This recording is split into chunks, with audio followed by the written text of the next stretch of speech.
opiniones vertidas en el siguiente programa son responsabilidad de quien las emite y no representan necesariamente el punto de vista de la Universidad Autónoma de Aguascalientes. Prospectiva 94.5. Un espacio para analizar el entorno político, social y económico de la mano de los profesionales. Prospectiva 94.5. Comenzamos.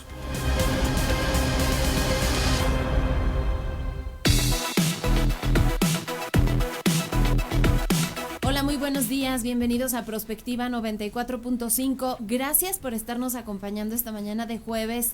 Un pasito arañando ya el fin de semana. Es jueves 30 de enero de este año 2025. Gracias a la gente que nos está acompañando en la frecuencia de Radio UAA. Estamos transmitiendo completamente en vivo desde esta cabina. Es el edificio 14 del campus central de nuestra máxima casa de estudios en el 94.5 de frecuencia modulada. Gracias también a quienes nos acompañan en el canal 26.2 UATV.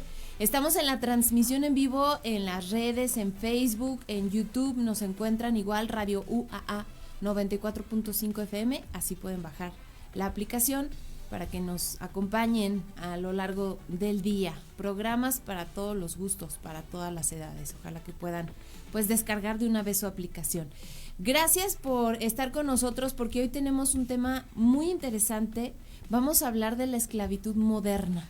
Estas formas de abuso contra, pues son mujeres, niños, jóvenes, pues ya no hay como un sector en específico, tristemente. Y vamos a platicar con dos expertos que nos van a compartir la información que tienen de lo que está pasando en el mundo, pero especialmente pues aquí en México y en Aguascalientes. Ojalá que puedan pues acompañarnos en esta hora. Como todas las mañanas, saludo y agradezco a mi compañera en la conducción, Mari Hernández. ¿Cómo estás, Mari? Buenos días. Hola, Leti, muy buen día a todas las personas que nos escuchan, que nos ven a través de las diferentes plataformas aquí de Radio UA. Un tema muy interesante y del que quizás no hablamos mucho, a pesar de que existen muchos tipos de esclavitud, de abusos en temas de trabajo, sobre todo en contra de los menores, y cómo pues de alguna manera también las redes sociales, el internet, etcétera, pues influyen en que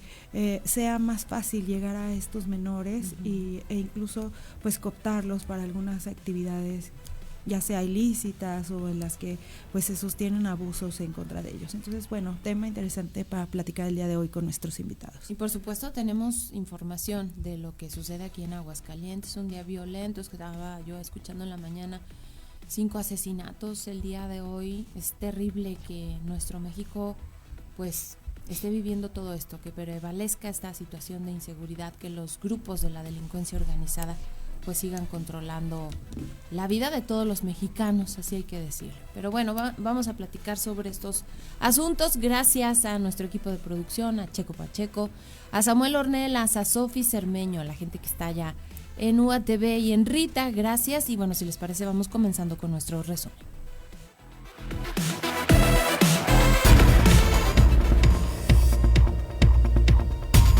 Pues aquí en Aguascalientes el tema es la definición de quién habrá de sustituir o no. Hay quienes señalan que puede repetir el fiscal aquí en el estado, el fiscal general, y pues hay reacciones de todo tipo. El mecanismo para la selección de esta figura no garantiza la designación de un perfil idóneo para la Procuración de Justicia. Así lo cuestionó en rueda de prensa el presidente estatal de Morena, Gilberto Gutiérrez Lara. Criticó que aunque el proceso de selección del próximo fiscal apenas inicia, se anticipa que la mayoría del PAN en el Congreso del Estado va a elegir al secretario de Seguridad Pública, Manuel Alonso García. El dirigente morenista se perfiló también a la elección de jueces y magistrados en Aguascalientes y reconoció que el proceso debe tener algunos ajustes para evitar conflictos de interés. Es lo que ha mencionado en esta rueda de prensa y bueno, pues anticipando que la mayoría del PAN en el Congreso va a elegir precisamente al secretario de Seguridad Pública. Hoy precisamente está aquí el líder de los panistas para ver temas de la agenda política, por supuesto, y bueno, pues vamos a ver qué es lo que sucede porque precisamente esta semana inicia este proceso de definición del fiscal. Y bueno, una noticia que está prevaleciendo en todos los diarios, en los programas, es el choque de un avión de American Airlines contra un helicóptero militar cerca del Aeropuerto Nacional Ronald Reagan de Washington D.C. y las dos aeronaves cayeron al río Potomac la noche de este miércoles. El avión comercial transportaba 60 pasajeros y 4 tripulantes, mientras que 3 soldados del ejército estadounidense iban a bordo del helicóptero Black Hawk. Las autoridades no creen que haya sobrevivientes del accidente por el momento y se han recuperado 27 cuerpos del avión y uno del helicóptero, según informó en una rueda de prensa John Donnelly, jefe del Departamento de Bomberos y Servicios de Emergencias allá en Washington. La Administración Federal de Aviación de Estados Unidos informó que el avión regional Bombardier CRJ-700 chocó con el helicóptero cuando se acercaba a la pista alrededor de las 21 horas del tiempo local. Entre los pasajeros había deportistas, entrenadores y otros miembros de la Federación de Patinaje Artístico de los Estados Unidos que regresaban de un campamento de formación, lamentó el organismo en un comunicado. También había 2 patinadores rusos y otros ciudadanos de esa nacionalidad, informó un portavoz del Kremlin. Y vamos con información de lo que va a suceder el día de hoy en el Senado de la República, y es que pues se va a llevar a cabo el proceso de insaculación de candidatos a diferentes cargos dentro del Poder Judicial. La cita es a las 12 del día, justamente en la Cámara Alta. La mesa directiva va a realizar los procedimientos tómbola autorizados por el Tribunal Electoral del Poder Judicial de la Federación. Tras este proceso se conformará de inmediato la lista de aquellas personas que resultaron insaculadas, atendiendo a su especialidad por materia y por cada cargo, que se va a publicar en el Diario Oficial de la Federación y en la página web en el Senado de la República. Para finalizar, la mesa directiva del Senado, a más tardar el martes 4 de febrero, va a remitir los listados de ternas y duplas antes referidos al Pleno de la Suprema Corte de Justicia para su aprobación. En la resolución, el Tribunal Electoral del Poder Judicial de la Federación pues se detalla en caso de que el Pleno de la Suprema Corte no apruebe los listados enviados por la mesa directiva del Senado a más tardar el 6 de febrero, estos se entenderán como aprobados, por lo que el Senado los va a incluir de manera directa en los listados definitivos que se van a remitir al Instituto Nacional Electoral. Al referirse a los candidatos que fueron incluidos en las listas del Poder Judicial, el presidente de la mesa directiva de la Cámara Alta, Gerardo Fernández Noroña, acusó al Poder Judicial de acomodar el proceso para que todas las mujeres inscritas tengan pase directo en la boleta sin pasar por la tómbola. Vamos a escuchar lo que dijo Fernández Noroña. No van a ir a insaculación porque resulta que el Poder Judicial, el Comité Ejecutivo, hizo las cosas de tal manera que, por ejemplo, todas las mujeres inscritas no van a insaculación, porque mandaron un número tan reducido que todas tienen pase directo a la boleta. Son simpáticos. Han estado criticando, hicieron las cosas de tal manera que mandarlos directos, sin que ellos sí a dedo.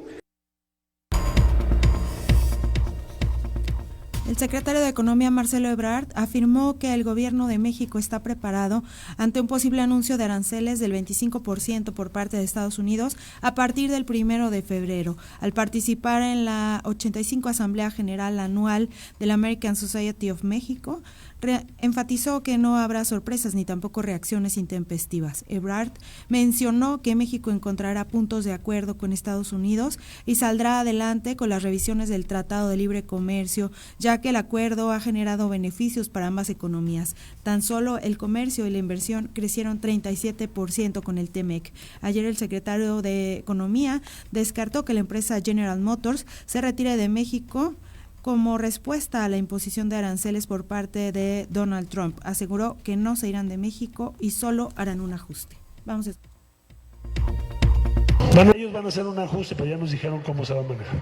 No, nadie se va a ir de México, porque las plantas más productivas las tienen aquí, sería muy caro.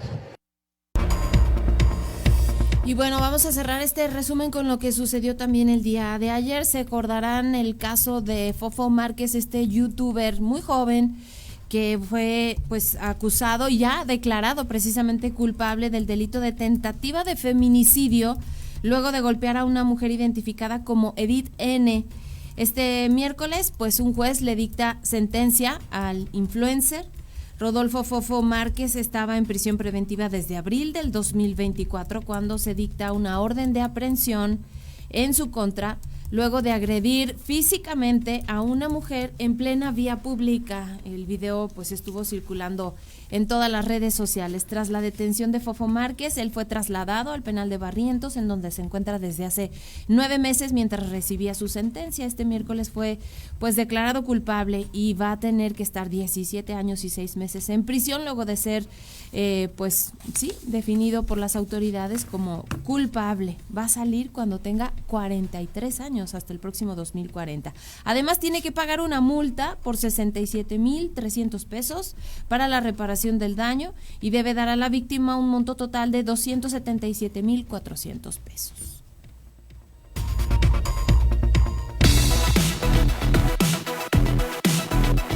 Comunícate al WhatsApp al 449-912-1588. Búscanos en Facebook como Radio UAA o en Instagram, Radio UAA 94.5 FM.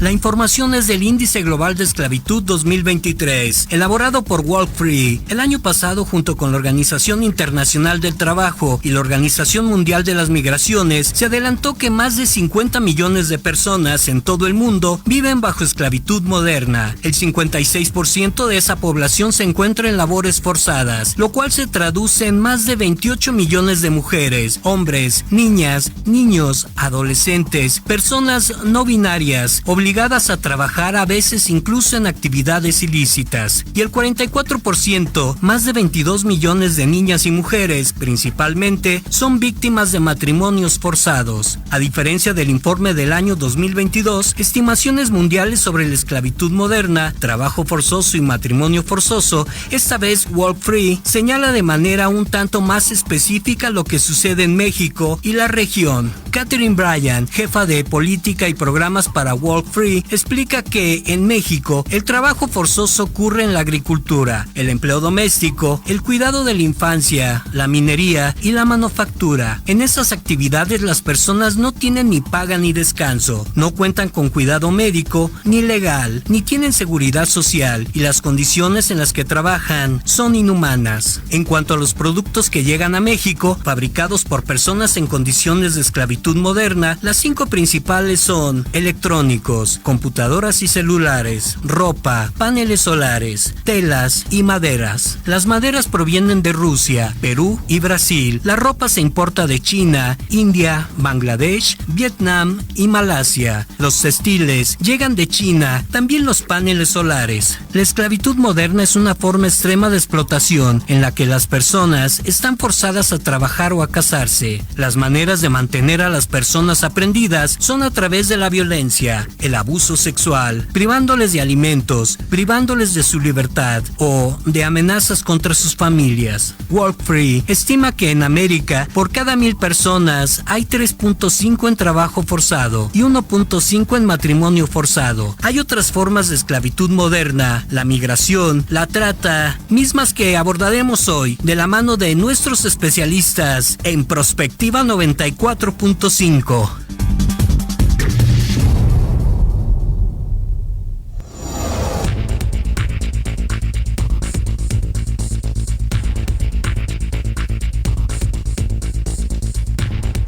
Ya son las 9 de la mañana con 14 minutos, pues es el tema el día de hoy, la esclavitud moderna, y agradecemos mucho la participación de nuestros especialistas. Está aquí con nosotros la maestra Grecia Lorena Valencia Arcos. Ella es especialista en temas de género y también de trabajo. Bienvenida, Grecia, siempre gracias.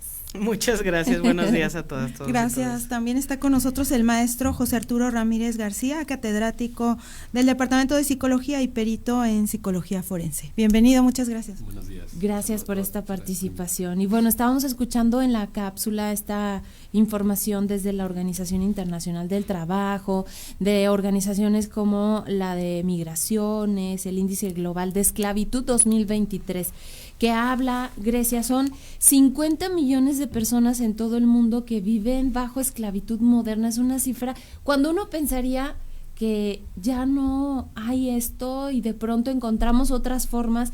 ¿Cómo somos los seres humanos, verdad? Encontramos otras formas y hoy 50 millones de personas o más están en esta situación de esclavitud. Sí, justo. Y bueno, estas cifras del 2022 seguramente, yo espero que haya disminuido. Ojalá. Sin embargo, bueno, pues siempre la esclavitud la hemos relacionado con un tema racial, ¿no? O sea, pensamos en esclavos y pensamos en personas negras. No pensamos en la cotidianidad y que cualquier persona puede estar sometida a la esclavitud, ¿no? La Organización Internacional del Trabajo pues toma como 4 ítems muy específicos sobre lo que es la esclavitud, que es el trabajo, la trata de personas, el matrimonio forzado, la esclavitud social y el trabajo infantil. Sin embargo, yo creo que dentro del el trabajo forzado de esta esclavitud moderna entran muchas otras formas de trabajo, ¿no? Por ejemplo, en la industria de la maquila, pues es bien sabido que muchas empresas forzan a sus trabajadoras o trabajadores a tener jornadas pues exhaustivas, ¿no? E incluso les encierran para que no puedan salir, ¿no? Y por supuesto que esa es una forma de esclavitud. Pero también hay otras formas que a lo mejor no hemos visto en la realidad, como son la flexibilidad del trabajo, ¿no? Donde, por ejemplo, tenemos plataformas como Uber, como Didi, como todas estas plataformas autogestivas de trabajo en las que nos autoesclavizamos, ¿no? Y ponemos nuestros propios límites. Hay una esclavitud del sistema a través del consumo, ¿no? Y de la necesidad de ganar, de la necesidad de tener pues efectivo, dinero para poder seguir consumiendo. ¿Como la autoesclavitud? La autoesclavitud, es correcto. Entonces, pues esto nos lleva a que, bueno, evidentemente hay formas muchísimo más violentas de esclavitud, ¿no? Como son todas las que reconoce la OIT y por las que ha estado trabajando durante muchos años para que se eliminen, ¿no? Hay fuertes campañas para que se elimine la trata de personas, se ponga atención en estos temas, el trabajo sexual, todas estas formas que principalmente tienen una connotación sexual, ¿no? Pero por ejemplo hay poblaciones que están en una situación de más vulnerabilidad, como pueden ser los migrantes.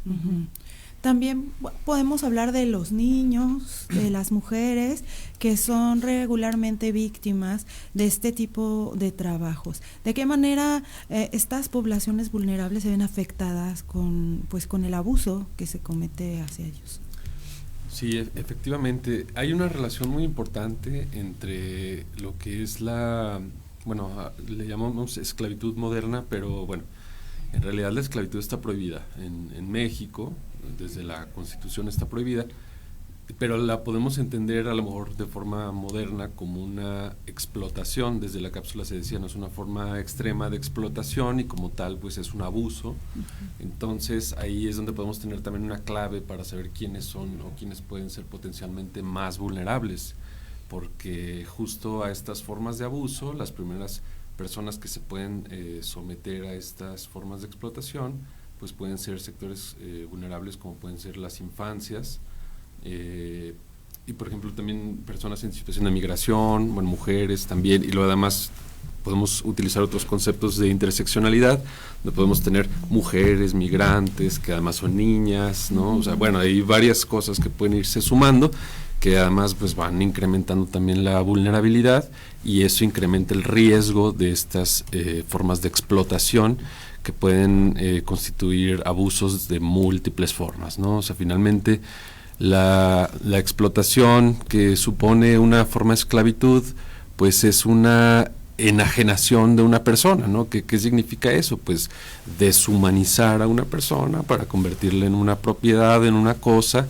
disponible para el consumo, para el comercio, para el lucro, etcétera. O sea, finalmente eso es, ¿no? Esencialmente, digo, independientemente de algunas otras categorías que se puedan utilizar, por lo tanto está prohibida, pues, porque no puede ser eso legal.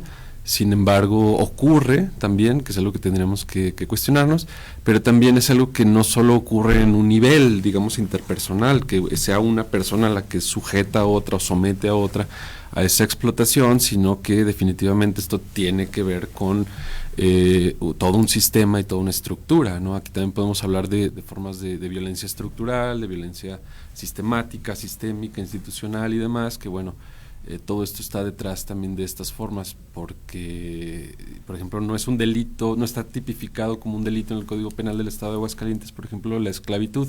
Sin embargo, sí está prohibida por la Constitución y además está permitida por un sistema que además es global, ¿no? Entonces, como que es un tema bien complicado, pero tiene muchas dimensiones, pero bueno, al final lo que supone es una reducción de las personas y una deshumanización, y todo esto al final afecta o impacta en la pérdida del sentido de la vida de las personas, de su afectación también en términos de identidad, y si son niñas o niños, pues también es un riesgo muy muy grave al desarrollo, ¿sí? Porque serían niñas o niños que están creciendo o desarrollándose en estas circunstancias, o sea que ni siquiera han tenido la oportunidad, pues, de todavía consolidar situaciones de desarrollo de la identidad, y pues bueno, así probablemente nunca puedan hacerlo en realidad, ¿no? O lo harían, pero en estas circunstancias. Entonces, pues bueno. Yo quisiera que nos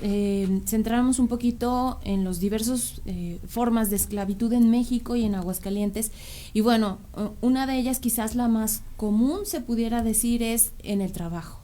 Hemos platicado un sinfín de ocasiones contigo de lo que pasa en las maquilas.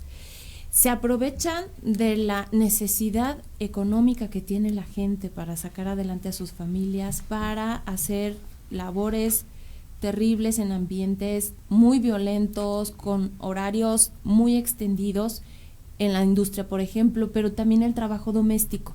Hay una película que pues seguramente todos los que nos están viendo o escuchando la han visto, Roma, que refleja de hace algunos años, pero creo yo que todavía hay familias que tienen a estas personas pues básicamente dependiendo de ellas, no tienen un día libre, trabajan básicamente también todo el día, etcétera. Estas dos formas de explotación. Totalmente. Hay un término que maneja una teórica marxista, feminista marxista, que es, se llama Nancy Fraser, y hace un libro que, acaba de sacar en el 2023, un libro que se llama Capitalismo Caníbal.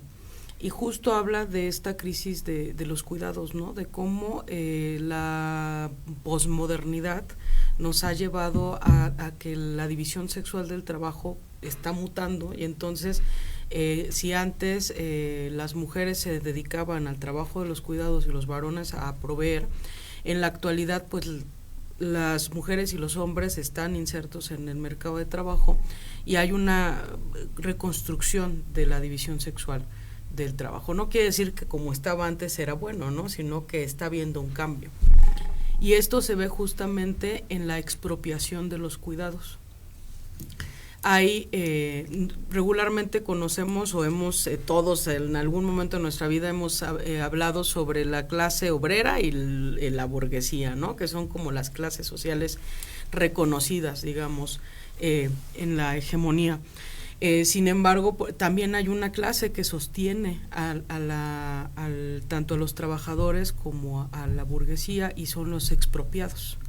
Todos los expropiados, justo como la naturaleza, son aquellos a los que se les arrebata su trabajo. Entonces ahí entra la esclavitud, ¿no? No son dueños ni de su tiempo ni de elegir libremente con quién tienen que o quieren trabajar. Entonces, el tema de los cuidados, por ejemplo, entra dentro de la expropiación, porque justo no está socialmente, no es reconocida como un trabajo productivo. Lo ponemos en el plano de la reproducción. Y entonces, al no ser reconocido como un trabajo productivo, no tiene un valor. Y entonces no tenemos por qué generar un pago o generar un reconocimiento de este trabajo. y justo causa una alienación, ¿no?, en las personas, porque todas, todos y todes llegamos a nuestras casas y no solo, o sea, digamos, no llegamos de trabajar y llegamos a hacer cuidados otra vez, ¿no?, a trabajar pero sin paga. Y pues el tema de los cuidados, pues justo hay personas que se dedican, ese es su trabajo, a hacer el cuidado, pero incluye desde cómo te vistes hasta lo que te comes y el tiempo de descanso, o sea, el tema de los cuidados es muy complejo, ¿no? Y me parece muy, muy, muy importante puntualizarlo como un tipo de esclavitud también, ¿no? Es una expropiación de nuestro trabajo, que aparte ha sido designado justo a las poblaciones más vulnerabilizadas, ¿no? En una situación de vulnerabilidad mucho más propensa, ¿no? Están las personas, las adultas, las abuelitas siempre son las que se quedan a cuidar a los nietos, o los abuelitos, las infancias. En alguna ocasión en un conversatorio con colectivas decíamos, es que el trabajo infantil, que aparte es como complicado tocarlo, yo les decía, pues es que el trabajo infantil existe. O sea, no podemos decir que porque está prohibido no va a existir. El trabajo infantil existe y muchas de las veces esas infancias sostienen las casas, ¿no? Porque sus parentalidades no están presentes, porque tienen una situación de extrema pobreza, no sé, pueden ser miles de razones. Pero mientras sigamos creyendo en mitos como pues es que está prohibido y por eso ya no se va a ejercer, pues estamos desprotegiendo, por ejemplo, a los niños que trabajan de tener derechos laborales, aunque no deberían de estar trabajando, ¿no? O sea, hay muchos vacíos, por ejemplo, que deben de atenderse justo por esta expropiación del trabajo que existe. Estábamos platicando justo fuera del aire de estos como casos muy emblemáticos que se han dado de niños que son dedicados a ciertos trabajos muy específicos de la industria o del campo, etcétera, pero lo vivimos en la cotidianidad también, ¿no? O sea, estos niños que salen a vender dulces o de alguna manera para ayudar a sus familias, pero que están siendo explotados de alguna manera. ¿Y cómo influye en ellos, en su comportamiento, en su vida, pues en general en su entorno? Pues bueno, yo pienso que en relación a eso puede haber dos realidades diferentes cuando, por ejemplo, una cosa es ayudar a los papás en el negocio familiar, o una cosa si tienen una tienda, o no sé, que incluso es una forma también en la que van aprendiendo, ¿no? Ciertas cuestiones relativas, por ejemplo, pues a la administración, ¿no? O sea, a la disciplina, no sé, cosas por el estilo que pueden ser en algún momento incluso útiles para su desarrollo, que cuando ya eso tiene que ocurrir, digamos, de manera forzosa, sobre todo para ellos, ya sea que la misma necesidad los empuje o sean los mismos padres quienes también lo hacen, pero por ejemplo, sí creo que son condiciones muy distintas de seguridad y de protección en cualquiera de estos dos casos. Por ejemplo, creo que también un concepto que sería importante para problematizar esta situación sería también el concepto de dignidad, que también es base para la comprensión de los derechos y la protección de niñas y de niños y bueno, en general de todas las personas. Entonces, o sea, sí, efectivamente creo que el trabajo en sí no necesariamente es malo como actividad. El problema es la explotación. O sea, creo que ahí es donde es un abuso, pues, donde va en contra de la dignidad, donde viola derechos, donde pone en riesgo. Entonces, como que esas serían circunstancias que podrían ayudar también a distinguir cuándo puede causar una afectación, cuándo no. Y pues sí, veíamos también, o comentábamos, ¿no?, que por ejemplo hay, o escuchamos que hay maquiladoras, bueno, seguramente en México también, pero no sé, en Bangladesh o en Vietnam o así, donde hay niños o niñas, incluso en barcos, ¿no?, a veces para evitar ciertos cuestiones de regulación laboral y demás, que están pues elaborando la ropa que a lo mejor luego vamos aquí al centro comercial famoso a comprar. Bueno, o sea, pienso que eso es una cosa que definitivamente puede incluso estar relacionada con otras formas de explotación, como pueden ser la desaparición, porque probablemente son personas anónimas, son personas sustraídas, secuestradas, no sé, invisibles finalmente, ¿no? Que esa es una circunstancia de riesgo muy, muy grande, porque probablemente no hay nadie que pueda protegerlas, ¿no? Porque ni siquiera están, no son visibles, pues, o sea, son circunstancias definitivamente que son muy, muy complicadas, pero decíamos, bueno, finalmente de alguna forma pues participamos también de ello porque, bueno, consumimos, ¿no? Incluso cuando sabemos, aunque no nos conste, pues, pero bueno, escuchamos que probablemente hay algo de eso y de todo modo, bueno, lo hacemos. Entonces, sí, justo en términos de, por ejemplo, lo que sería la Ley Federal del Trabajo, pues sí, está prohibida el trabajo infantil, bueno, hasta cierta edad, con cierta supervisión y demás, pero creo que son las cuestiones de riesgo que pueden ser problematizadas con el concepto de dignidad, las que pueden ayudarnos a entender qué cosas, o sea, como actividad del trabajo puede ser una circunstancia de explotación y cuándo no, o cuál sí, cuál no. Entonces sí, definitivamente, pues bueno, también en eso habrá matices, también en eso habrá situaciones. Pero bueno, esto es en la cuestión laboral, pero hace rato decíamos también, por ejemplo, se puede poner en otro contexto que sería quizá el tema del matrimonio infantil, ¿no? Entonces, pues también esa es como otra situación en la que también puede, o se da, pues se constituye el abuso, la explotación, y sobre todo al servicio de quién, o sea, como que luego también tenemos que ver, o sea, quién es quien somete, ¿no? En estas circunstancias de desigualdad o de problematizar las interacciones desiguales, bueno, quién es quien pone a la otra persona en esa circunstancia y con qué propósito. Entonces ahí nos damos cuenta de que siempre hay alguien que se beneficia de haber sujetado en una circunstancia de desigualdad a esta otra persona, y si además le causa daño, pues eso por definición es violencia, ¿no? Entonces, pues bueno, como que esas son formas de problematizar estas situaciones, creo, y nos pueden ayudar como a tener ahí parámetros para el discernimiento. Son las 9:32 a.m. Tenemos que hacer una pausa. La línea está abierta, 449-912-1588. Nos pueden dejar sus mensajes de texto ahí en WhatsApp. Igual en las redes Radio UAA 94.5 FM.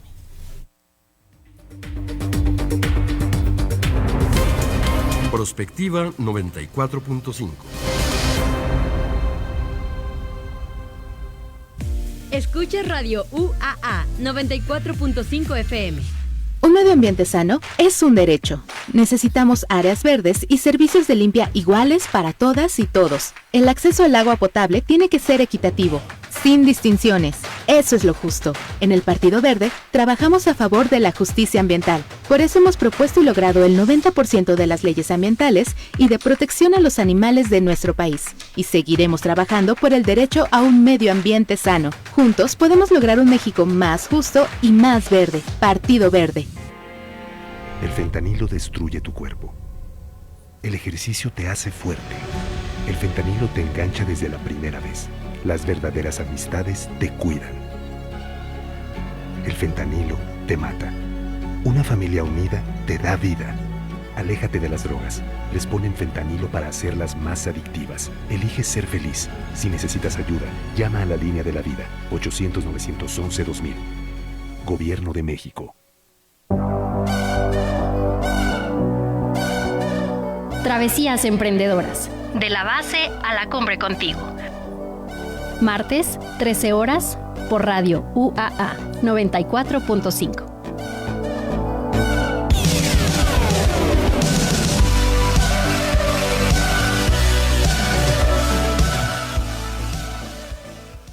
En este momento, las 9:33.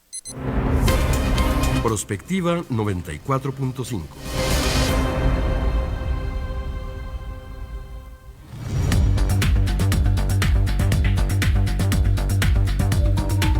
Ya son las 9:34 a.m. Estamos hablando de la esclavitud moderna y están con nosotros la maestra Grecia Lorena Valencia Arcos, especialista en temas de género y trabajo, y el maestro José Arturo Ramírez García, catedrático de psicología y además perito en psicología forense. Te preguntaba fuera del aire, yo quisiera retomar esto de la esclavitud aquí en Aguascalientes, ¿qué formas hay?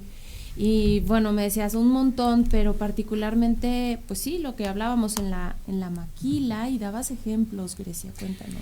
Sí, pues por ejemplo en el colectivo Raíz, que es un colectivo que busca justo ayudar a las mujeres trabajadoras especialmente, pero pues obviamente atendemos a cualquier tipo de trabajadore.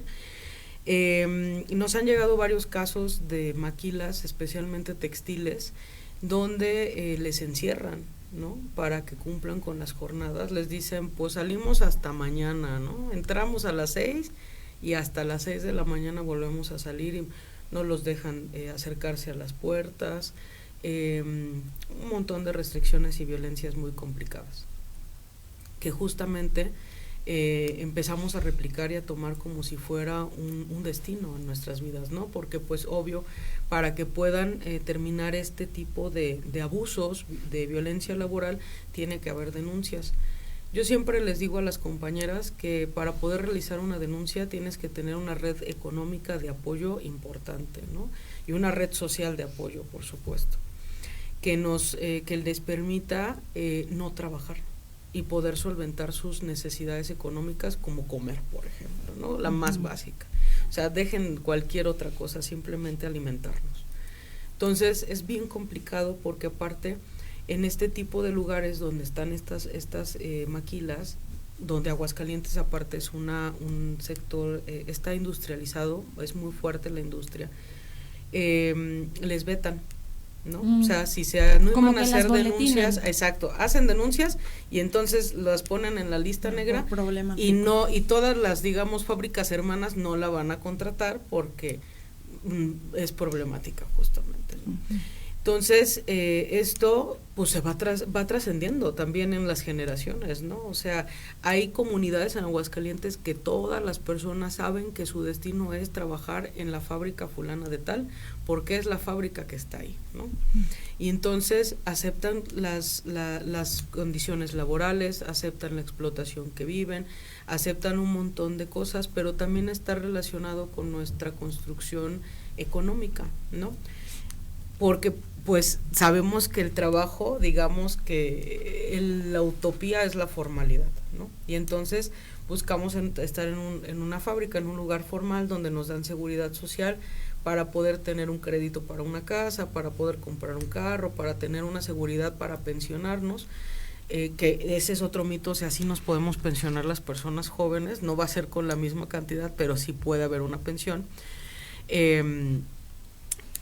Porque muchas personas dicen, es que ya no nos vamos a pensionar. No, sí hay pensiones, solamente son diferentes la forma en la que nos vamos a pensionar, porque estamos dejando la formalidad, ¿no? Y entonces estamos en el freelance, somos freelance, nos autoempleamos, nos empleamos a través de plataformas, etcétera.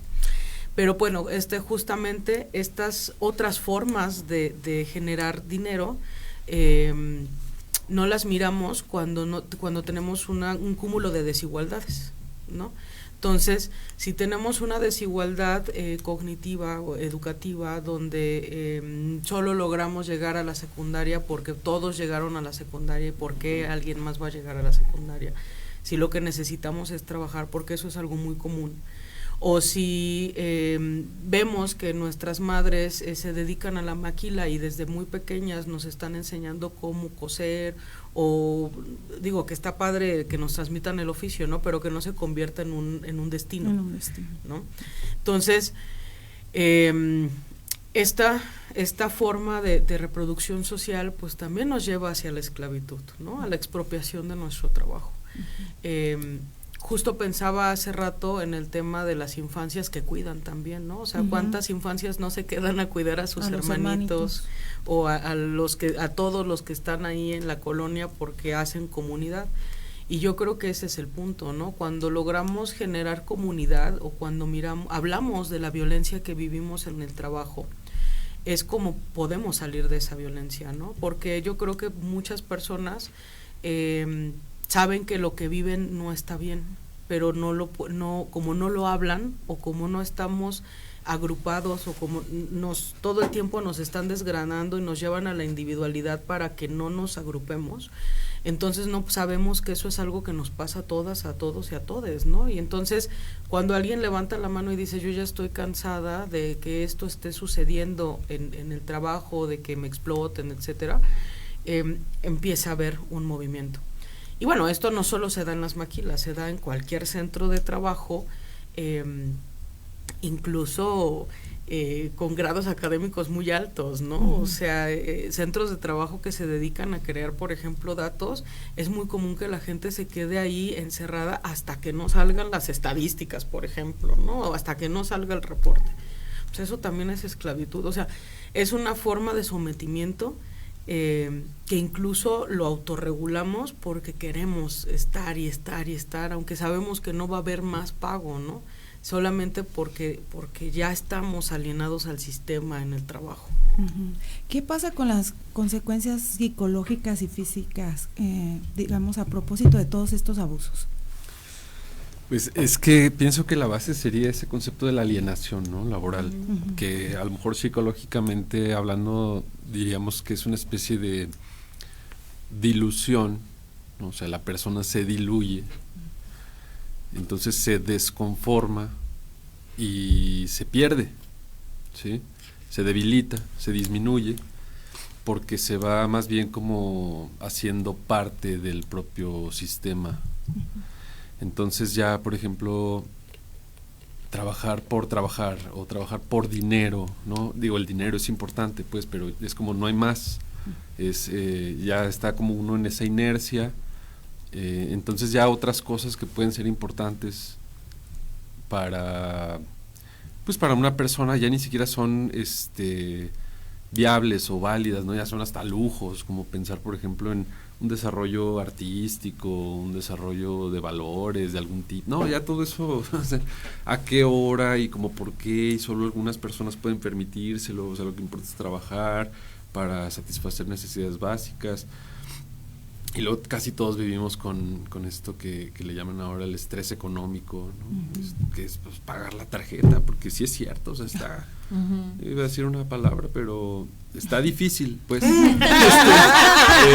Por decirlo bonito. Por decirlo bonito, claro. Que llegar a fin de mes, que pagar la tarjeta, que luego ya no la alcance a pagar y ya los intereses. O sea, ¿cómo puede uno realmente pensar en una humanidad que tenga unas aspiraciones de otro tipo que no sean esas? Pues entonces uno se sujeta muy muy feo y en cualquier nivel, pues sí, o sea, realmente hace rato, bueno, estábamos hablando a lo mejor de las situaciones de vulnerabilidad más, pues además más visibles, pues, o más fáciles de distinguir, pero realmente pues casi todas las personas vivimos en eso, o sea, pagando deudas. Uh-huh. A veces nos endeudamos para poder seguir trabajando. Hay un meme, bueno, perdón si ya me relajé un poquito, pero bueno, pienso que también está es, bien, no, está mejor. Porque al principio también bueno, es que como en clase pues también esto es importante, pues hay un meme que dice nada como una buena deuda para motivarse para ir a trabajar, ¿no? Justo. Que sí es cierto, o sea, mentira no es, pero qué feo, pues, qué horror que esas tengan que ser las formas en las que nosotros mismos pues nos estamos autoimponiendo esa esclavitud, ¿no? Al final de cuentas. Sí, y sobre todo orientado al consumo, uh-huh. Porque parece que no podemos decir, bueno, si no tuviera deudas podría, o sea, si no consumiera tanto, pues no tendría tantas deudas, no tendría necesidad de trabajar tanto y podría tener una vida más cómoda, aunque más austera. Nadie parece ser que podemos vivir con ello, ¿no? Porque luego la gente que está a nuestro alrededor, pues ya salió un nuevo iPhone, ya lo estamos comprando, y es que el mío ya está muy chafa, o ya salió la nueva película, pero está en la plataforma que no tengo. Uh-huh. Entonces ya hay que tener 1000 plataformas y 1000 pequeños pagos que hacen una gran deuda. Y, pues, bueno. Uh-huh. Y al final, como decía este filósofo japonés, ¿no? Pues pensar que tener todo eso es una forma de realización, pues en realidad es una forma de autoexplotación, ¿no? A la que llamamos autorrealización. Uh-huh. Entonces, pues digo, como que lo psicológico siempre está muy afectado u orientado a una construcción de la identidad basada en el consumo y basada en el desarrollo, pero orientado a la adquisición de bienes y tener cierta capacidad de consumo, porque ni siquiera es como para otras cosas, ¿no? Si tengo capacidad de consumo, ya me siento bien y ya me siento además realizado. Uh-huh. Es cierto. Ya hasta llegamos. ¿Qué pasa con el matrimonio infantil y hasta dónde el tema que tenemos en México de los usos y costumbres puede estar por encima de la violencia, los derechos humanos? A mí no me gusta el tema porque es muy feo, pero me emociona platicar que, no sé, o sea, el tema, por ejemplo, del caso Trevi Andrade, fue un caso icónico que abrió muchas puertas legales para que se regulara ese tema. Uh-huh. Hay varias series que les invito a ver si quieren. Para mí son muy explícitas las formas de la violencia y cómo funciona la violencia a través del amor romántico en esas series, ¿no? Y es muy interesante justamente porque el matrimonio infantil pues surge desde una necesidad económica, uh-huh, ¿no? Y el matrimonio en general, ¿no? O sea, el matrimonio ha sido a lo largo de la historia una forma de contrato social para poder aumentar la riqueza o para tener riqueza. Ahora sí que juntar los puntos de sí, nos juntamos nuestros puntitos, exacto, tal cual. Los créditos, exacto, diría. Nos acumulamos los créditos y podemos comprar. No, pero aún sigue habiendo familias muy tradicionales que siguen dando dote, por ejemplo, ¿no? En los matrimonios. Sí. En México existen muchas regulaciones al respecto, sin embargo están los usos y costumbres también, ¿no? Uh-huh. Como que ahí siento yo, no sé, la autoridad se detiene un poco, ¿no? Claro, y yo creo que siempre se detienen ante las creencias. Las normativas legales al final son el resultado de las creencias, entonces cada vez que nosotros tenemos algo que creemos y que decimos sí es cierto, es legítimo, es legal, etcétera, se hacen normativas para que puedan existir leyes que lo regulen. Sin embargo, bueno, pues hay un montón de abusos de por medio, ¿no? Que ahora ya tenemos educado nuestro ojito para poder verlas como las violaciones, la pedofilia, muchos abusos, sobre todo de poder, ¿no? Al final siempre es un abuso de poder. Y bueno, pues esto tiene efectos psicosociales en cualquier forma de explotación o de expropiación, tiene efectos psicosociales tanto y que se ven reflejados físicamente, ¿no? Uh-huh. Pero bueno, yo les recomiendo que vean las series de Trevi, del caso Trevi Andrade, y también hay un podcast que justo se puede observar cómo era consensuado por sus padres, ¿no? Uh-huh. O sea, él iba y les decía, pues me gustó su hija, me quiero casar con ella, y ellos le decían, pues sí. O sea, al final él no estaba nunca fuera de la ley, ¿no? Uh-huh. O sea, había un maltrato, había consentimiento consensuado en el momento del matrimonio. Uh-huh. Después, cuando ya las tenía justo en esclavitud sexual, en trabajo forzado, no les pagaba, etc. Yo creo que eso es un muy buen ejemplo para la esclavitud moderna. Uh-huh. Hay un montón de esclavitudes y de explotaciones dentro de ese caso, ¿no? Y justamente lo que sucede, pues, es que hay aún culturas originarias que permiten estos matrimonios, ¿no? Son parte de sus usos y costumbres, pero pues es evidente que se violan muchos derechos humanos ahí, ¿no? Pero decíamos, Arturo, ahí tendría que prevalecer el interés por las infancias, ¿no? Por su bienestar, etcétera. Bueno, terminar ese tema y luego hablar un poco de qué pasa con el crimen organizado y con estas nuevas formas también de violencia, de reclutamiento, sobre todo hacia personas muy vulnerables, que van desde niños también. Sí, bueno, de hecho creo que así se puede unir muy bien la continuidad de lo que estamos platicando. Porque sí, efectivamente, hay un derecho a la autodeterminación de los pueblos originarios y pues es una forma de respetar también esos usos y costumbres y la identidad y el patrimonio cultural y demás, pero no puede ser eso un derecho superior al interés de la protección de las niñas y de los niños. Entonces, cuando hay ese concurso de derechos, pues bueno, prevalece el derecho a la protección de las niñas y de los niños y de mujeres y de otros sectores que tienen protección reforzada. Entonces, pues bueno, en este caso ahí tendría que resolverse de esa manera, es decir, pues sí es un derecho, pero un derecho que no puede justificar que se viole otro, que de hecho pues es más importante. Entonces, pues bueno, esa sería una forma. Y la otra, en relación al tema del consentimiento, también me parece importante, porque pienso que esa es la forma que legitima la esclavitud moderna. La esclavitud está prohibida, es ilegal, pues, a menos de que la consientas. Bueno, ese sería como el argumento, ¿no? O sea, si tú la consientes, pues entonces no es esclavitud, ¿no? Y eso es lo que aparentemente la legitima. Pero aquí hay un problema en ese razonamiento, porque, bueno, algunas personas consentirían trabajar en circunstancias o situaciones insalubres o que están por debajo de una noción razonable de dignidad, que serían de explotación, y podrían decir, bueno, sí, yo acepté ese trabajo, pues no me obligaron.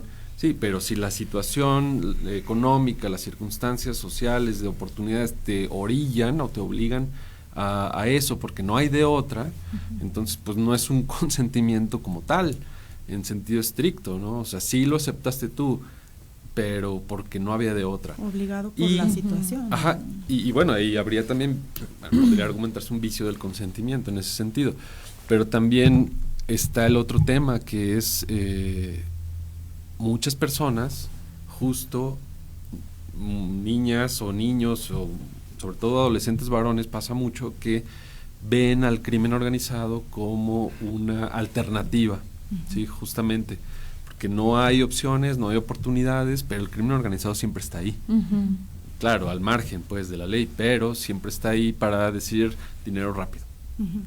Y también es muy atractivo para el crimen organizado, captar y reclutar a estos jóvenes, también por las consecuencias legales que pueden evitar al utilizarlos, al explotarlos, justamente. O sea, también son atractivos en ese sentido, para ponerlos a hacer actividades de mayor riesgo con menores consecuencias y menores implicaciones. Entonces, pues ahí está siempre el crimen organizado listo para ofrecer oportunidades de explotación que pueden ser atractivas para algunas otras personas, porque justo no hay oportunidades. Entonces, así es como que alguien diga, pues sí, él dio su consentimiento para unirse al crimen organizado.